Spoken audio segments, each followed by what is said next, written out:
ময়মনসিংহ নেত্রকোনা 7 জনের প্রাণহানি, দুর্গত এলাকায় বিশুদ্ধ পানীয় খাবারের তীব্র সংকট। মুন্সিগঞ্জের শ্রীনগর স্টেডিয়ামে সাবেক রাষ্ট্রপতি বদরুদ্দোজা চৌধুরীর তৃতীয় জানাজা সম্পন্ন, বাদ জোহর দাফন। এবং প্রথম টি-20তে রাতে স্বাগতিক ভারতের বিপক্ষে মাঠে নামবে বাংলাদেশ, জয় দিয়ে সিরিজ শুরু করতে চায় টাইগাররা।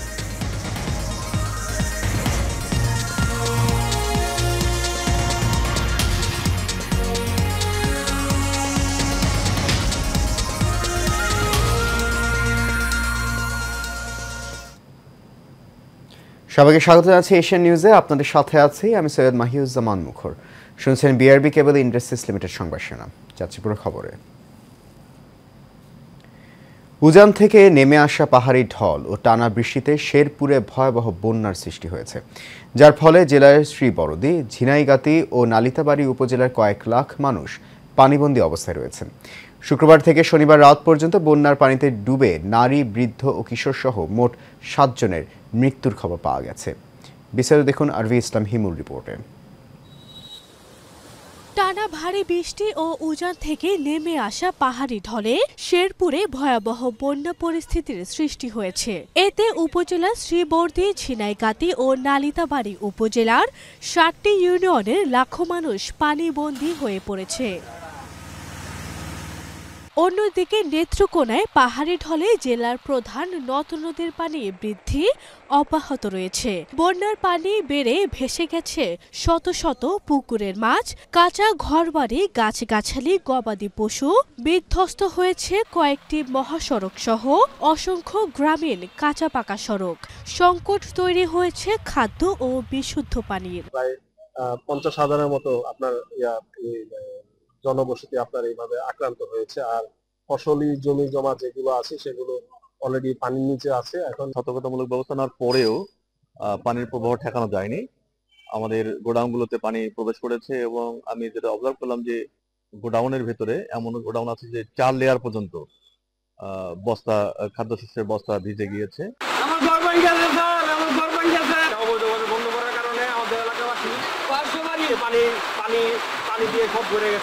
এদিকে বানভাসী মানুষকে উদ্ধারে শুক্রবার থেকে কাজ করছে সেনাবাহিনী, ফায়ার সার্ভিস, বিজিবি ও বিভিন্ন স্বেচ্ছাসেবক সংগঠন। আমরা আশা করি যে আমাদের সম্মিলিত প্রচেষ্টায় বেশি ক্ষয়ক্ষতি ছাড়াই আমরা এই বন্যার যে আকস্মিক দুরবস্থা তৈরি হয়েছে মানুষের, এটা আমরা কাটিয়ে উঠতে পারবো। ফায়ার সার্ভিস এবং রেড ক্রিসেন্ট মাঠে কাজ করছে, রেস্কিউ টিম তারা কাজ করে যাচ্ছে। আমাদের এখানে আপনার ত্রাণ বিতরণ কার্যক্রম আমরা শুরু করেছি। আমরা শুকনা খাবার এবং বিশুদ্ধ পানীয় এবং ওষুধের ব্যবস্থা করেছি। কৃষি বিভাগ জানায় বন্যার পানিতে অন্তত 20,000 হেক্টর আমন আবাদ এবং 1,500 হেক্টর সবজির আবাদ ক্ষতিগ্রস্ত হয়েছে। এতে 50,000-এরও বেশি কৃষক ক্ষতিগ্রস্ত হয়েছে বলে জানা গেছে। আরভি ইসলাম হিমু, এশিয়ান টেলিভিশন। দ্রুত নির্বাচনের রোডম্যাপ ঘোষণা দিতে প্রধান উপদেষ্টার প্রতি আহ্বান জানানো হয়েছে বলে জানালেন বিএনপির মহাসচিব মির্জা ফখরুল ইসলাম আলমগীর। অন্তর্বর্তী সরকারের সাথে বিএনপির সংলাপ শেষে তিনি কথা জানান। বিতর্কিত কোনো ব্যক্তিকে যেন নির্বাচন সংস্কারে গঠিত কমিটিতে রাখা না হয় সে দাবিও জানান তিনি। এদিকে সংলাপ শেষে জামায়াতে ইসলামের আমির ডক্টর শফিকুর রহমান বলেন, সংস্কারের জন্য সরকারকে যৌক্তিক সময় দেওয়া হবে। বিস্তারিত দেখুন নূর মোহাম্মদ ভূঁইয়ার রিপোর্টে। শেখ হাসিনা পদত্যাগের পর গেল 8 আগস্ট গঠন হয় অন্তর্বর্তী সরকার। তাদের কাঁধে বর্তায় রাষ্ট্রীয় কাঠামোতে সংস্কার এবং গ্রহণযোগ্য নির্বাচন আয়োজনের দায়িত্ব। সেক্ষেত্রে রাজনৈতিক দলগুলোর সঙ্গে তৃতীয় দফায় সংলাপ শুরু করেন অন্তর্বর্তী সরকারের প্রধান উপদেষ্টা ডক্টর মোহাম্মদ ইউনূস। তৃতীয় ধাপে শুরুতেই বিএনপি এবং জামায়াত ইসলাম সহ পর্যায়ক্রমে 5টি রাজনৈতিক দলের সঙ্গে সংলাপে বসেন তিনি।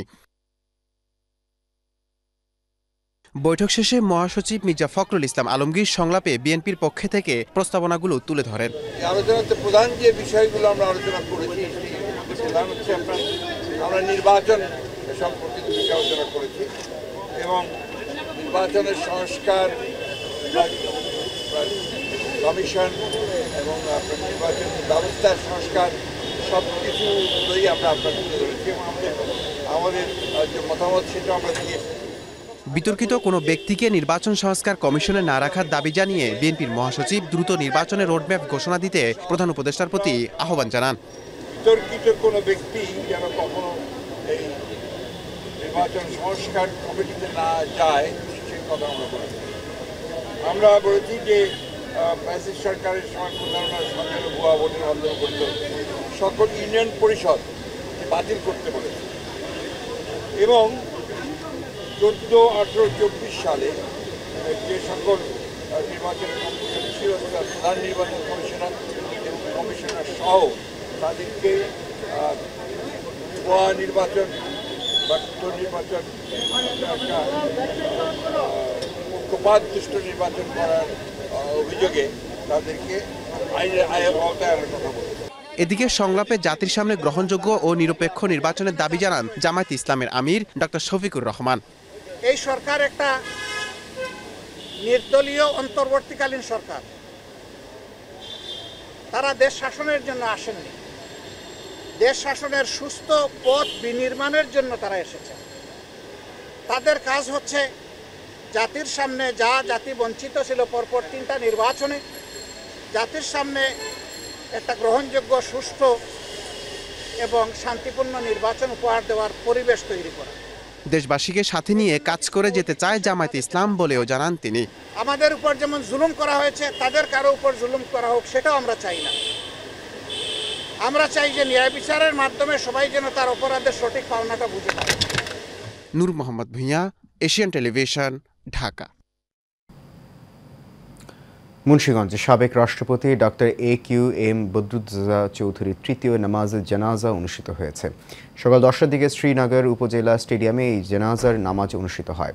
এতে উপজেলা প্রশাসনের কর্মকর্তা, বিভিন্ন রাজনৈতিক দলের নেতাকর্মী এবং স্থানীয় গণ্যমান্য ব্যক্তিবর্গ অংশ নেন। এরপর প্রয়াত সাবেক এই রাষ্ট্রপতির মরদেহ নিয়ে যাওয়া হবে তার গ্রামের বাড়িতে। সেখানে বাদ জোহর মজিদপুর দয়হাটায় চতুর্থ জানাজা শেষে পারিবারিক কবরস্থানে দাফন করা হবে।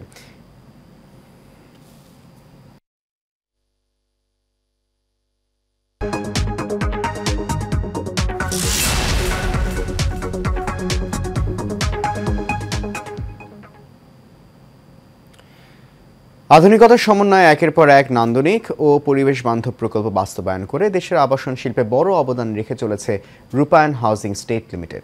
উন্নত মান নিশ্চিত করে সঠিক সময়ের প্রতিশ্রুতি অনুযায়ী সঠিকভাবে হস্তান্তরের ধারাবাহিকতা এবার চট্টগ্রামে রূপায়ণ আলিফ মিম টাওয়ারের ফ্ল্যাট বুঝিয়ে দেওয়া হলো গ্রাহকদের।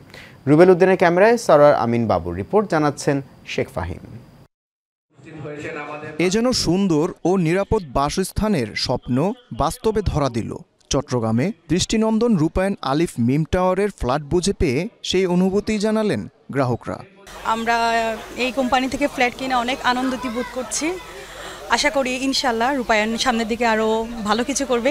আমরা খুব খুশি যে রূপায়ণ আমাদের চিটংয়ে একটি প্রজেক্ট করেছে, এজন্য আমরা অত্যন্ত আনন্দিত।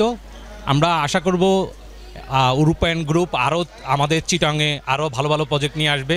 দামপাড়া সংলগ্ন চটেশ্বরী রোডে মনোরম লোকেশনে 16.20 কাঠা জমির উপর নির্মিত একটি বেসমেন্ট, একটি লোয়ার গ্রাউন্ড ফ্লোর এবং 14 তলা বিশিষ্ট দৃষ্টিনন্দন কমার্শিয়াল কাম রেসিডেন্সিয়াল।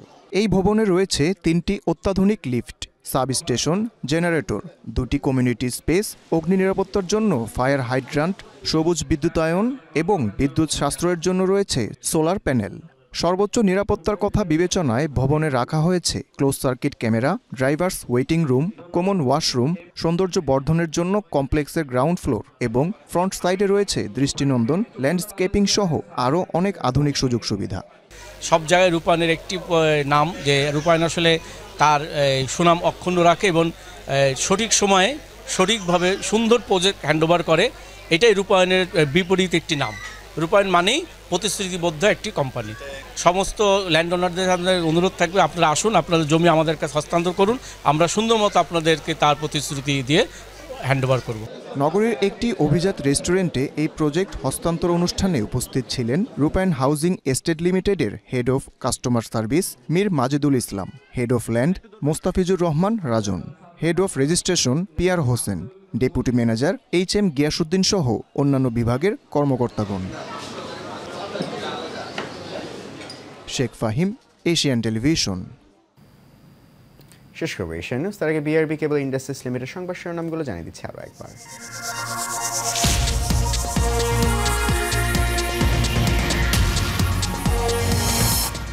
স্মরণকালের ভয়াবহ বন্যার মুখোমুখি শেরপুর, ময়মনসিংহ, নেত্রকোনা। 7 জনের প্রাণহানি, দুর্গত এলাকায় বিশুদ্ধ পানি ও খাবারের তীব্র সংকট। মুন্সিগঞ্জের শ্রীনগর স্টেডিয়ামে সাবেক রাষ্ট্রপতি বদরুজ্জোধা চৌধুরীর তৃতীয় জানাজা সম্পন্ন, বাদ জোহর দাফন। এবং প্রথম টি-20তে রাতে স্বাগতিক ভারতের বিপক্ষে মাঠে নামবে বাংলাদেশ। জয় দিয়ে সিরিজ শুরু করতে চায় টাইগাররা।